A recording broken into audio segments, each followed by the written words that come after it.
Menyiram pokok secara manual amatlah memenatkan apabila perlu menjaga kawasan yang luas. Ia juga memakan masa yang lama dan membuatkan kita tidak produktif. Perbuatan yang berulang boleh menyebabkan kecederaan pada tubuh badan. Assalamualaikum warahmatullahi wabarakatuh. Kami daripada KKTM Kemaman akan memperkenalkan produk kami iaitu Solar Powered Automatic Garden Irrigation System. Fungsi alatan produk ini adalah untuk menukarkan tenaga kerja manusia kepada automatic system yang menggunakan tenaga solar. Jadi inilah reka bentuk produk kami. Ia direka untuk mudah dibawa ke mana-mana sahaja, mempunyai tayar dan juga pemegang. Ia dibuat menggunakan papan plywood untuk menyimpan komponen-komponen yang digunakan di dalamnya dan disusun kemas.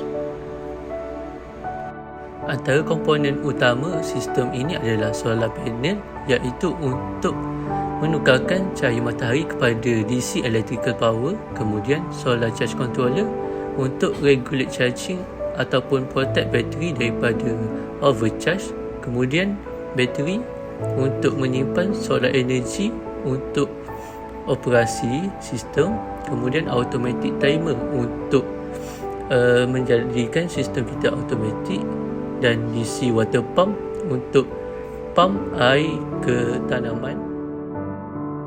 Saya akan bentangkan demonstrasi produk ini. Hari ini mendung jadi solar tidak berkesan. Okey, pertama sekali kita akan hidupkan bateri dengan menyambungkan terminal kadar kiri positif dan negatif. Okey, kita punya charger controller telah hidup dan akan memasukkan tenaga kepada timer. Kita akan setkan timer ini untuk menghidupkan pump. Lalu hos terus salurkan air kepada tanaman. Sekarang menunjukkan waktu 6.49, jadi kita akan setkan timer untuk menghidupkan pump. Kita akan setkan pada pukul 6.55. Kemudian kita akan setkan untuk masa pump berhenti selama 1 minit, iaitu 6.56. Jadi pump akan hidup selama 1 minit secara automatik untuk menyiram pokok. 5 minutes later. Ini adalah masa sebelum pump dihidupkan. Tepat pada pukul 6.55, pump akan dihidupkan oleh automatic timer.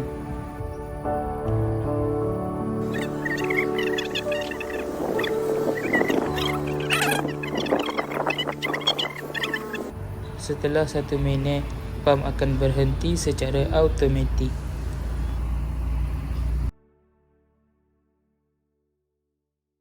Antara kelebihan produk kami adalah Environmental dan sustainable sebab kita menggunakan solar power energy, and also cost efficient sebab kita tak perlu membayar bil elektrik. Dan yang ketiga, automated dan reliable dengan menggunakan automatic solar, dan juga efficient and practical dengan menggunakan hose kita sendiri dengan untuk mengawal flow water.